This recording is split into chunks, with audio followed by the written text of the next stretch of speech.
I didn't reply. Instead I ***.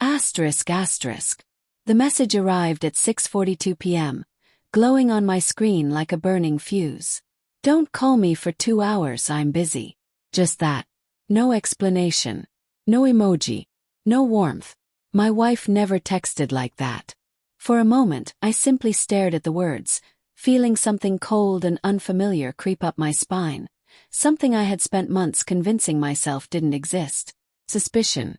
Or maybe fear. I typed busy doing what? But I didn't send it. I erased it. Instead I locked my phone, grabbed my jacket and walked out the door. Because sometimes silence reveals more than questions. 1. The evening air was warm, thick with the scent of rain that hadn't yet arrived. Streetlights blinked on one by one as I drove, each one casting flashes of yellow into the interior of the car. My hands were trembling. For weeks, maybe months, I had noticed small things. Her sudden late-night work calls. The way she shielded her phone screen when I entered the room. The strained smile she gave me when she came home smelling faintly of a cologne I didn't own. But betrayal is a slow poison. You feel it long before you admit you've been poisoned. And now, this text. 2 hours. Don't call. I didn't know where I was going. Not at first. But my mind did. My hands turned the wheel on their own. Toward her office. Toward the place where she had been spending so many extra hours. The parking lot was nearly empty when I arrived. Her car wasn't there. My heart thudded. Where else would she be? My fingers were numb as I unlocked her GPS tracker. Not spying, not really. It was an app we both installed after her accident last winter. Back then, she said, "It's good. This way we always know we're safe." Now the irony bit deep. Her location glowed on the map. Hotel. 12 minutes from home. My breath left my body like a punch to the chest. I parked across the street from the hotel, engine off, headlights dark. The neon sign flickered above the entrance, casting a red glow over the pavement. My wife's car was there, right outside. Waited. 5 minutes. In. 20. At 7:21 p.m., the lobby doors slid open. And there she was, Emily. My beautiful, bright, quiet Emily. Still in her white blouse from work, still with her hair tied loosely, still walking in that hurried way she had when she didn't want to think. Except she wasn't alone. A man walked beside her. Well-dressed. Laughing at something she said. And then, in one fluid, practiced movement, her hand slipped around his arm. His fingers grazed her waist. Something in me tore. It wasn't the shock. It wasn't even the pain. It was the familiarity. Ease. Like they'd done this many times. My breath hitched, but I didn't move. I didn't storm over. I didn't shout. I didn't cry. I watched. Because the truth, when it finally comes, deserves to be seen. They disappeared inside. A moment later, the elevator doors closed behind them. I looked at the timestamp on her message. Don't call me for 2 hours, I'm busy. I laughed. A quiet, broken sound that didn't resemble anything human. I didn't go home. I didn't confront her. I drove to the coastal overlook, the place where we used to watch the sunset during our early years of dating.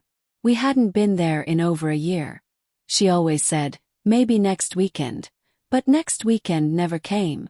I parked facing the water. The sky was deep blue, waves crashing below like distant thunder. My phone buzzed at 8:56 p.m.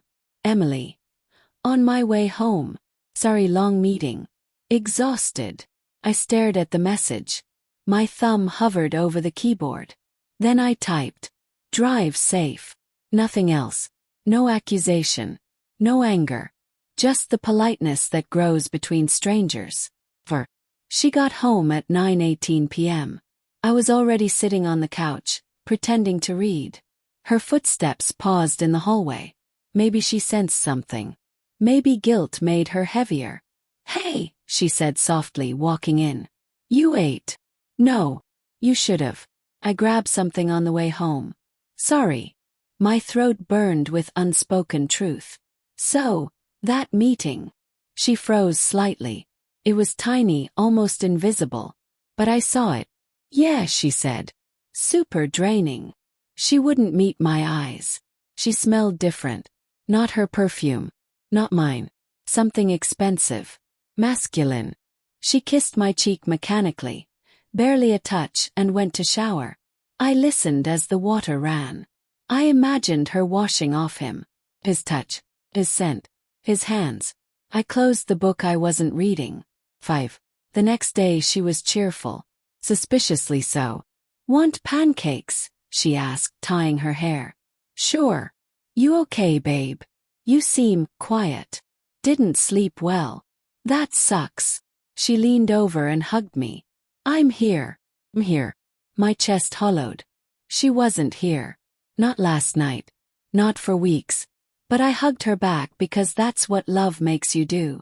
Hold on to the knife even as it cuts you. I didn't confront her until Friday. Not with shouting. Not with fury. But calm. Terrifying calm. She came home humming lightly, carrying a bag of groceries. Thought we could cook together tonight, she said. Sit down, Emily. She blinked. You're scaring me. What's wrong? I slid my phone across the table. Her GPS location. The hotel. Timestamp. Everything. I expected denial. Tears. Anger. Deflection. What I didn't expect was her silence. A long, heavy silence that stretched between us like a rope ready to snap. Finally, she whispered. You followed me? No, I said. You told me not to call. So I didn't. I just went to see what 2 hours looked like. Her face crumpled. She sat down slowly. Who is he? Asked. Her lips parted, then closed again. Emily. His name. Aiden, she breathed. How long? A few months. I felt the words like stones dropped into my chest. Why? She laughed, a short, pathetic sound. Because you stopped seeing me. I stopped. My voice shook. Emily, I've been trying to reach you for months. You kept pulling away. She pressed her hands to her face. I know. And then I met him at work. And he noticed me. So did I whispered. She looked up, eyes red, guilt etched deep. No. You noticed the wife version of me. Not me. And he did. Yes, she said quietly. He made me feel alive again. Alive. That word gutted me. 7. I didn't scream. I didn't break anything. Instead, I asked the question that mattered. Do you love him? She flinched. I don't know. Do you love me? Tears slid down her cheeks. Yes, I do. But I messed up. And I'm so sorry. Sorry. The weakest, most useless word in the world. Emily, I said softly. I stood outside the hotel. I saw you hold him. She sobbed into her hands. I was going to end it. Swear. Yesterday was supposed to be the last time. My jaw tensed. But it wasn't the first. No, she whispered. Silence again. Then she reached for my hand. Pulled away. Her breath broke. The ending. We didn't decide anything that night. Some betrayals are too large to process in hours. Some wounds bleed slow. She slept in the guest room. I lay awake, staring at the ceiling, listening to her muffled crying through the wall. At 3:17 a.m. I got up, walked quietly to the living room and began packing a bag. Not all my things, just enough. Clothes, laptop, charger, few books. I wasn't leaving forever. But I was leaving for now. I wrote her a note. I need space. You took yours yesterday. Now I'm taking mine. When you're ready to tell me the whole truth. When you're ready to choose. Call me. But not before. I placed the note on the kitchen counter. Before leaving, I paused at the door, looking back at the home we built. The laughter that once lived here. The love that once felt unbreakable. Pain surged through me, sharp and deep. She texted, "Don't call me for 2 hours." She didn't know those words would break our marriage open. Now it was my turn for silence. I walked out into the night, closing the door softly behind me. Not slamming it. Not ending anything. But not staying either. Just stepping into the unknown. Into the space where healing or goodbye would eventually live. Whichever came first.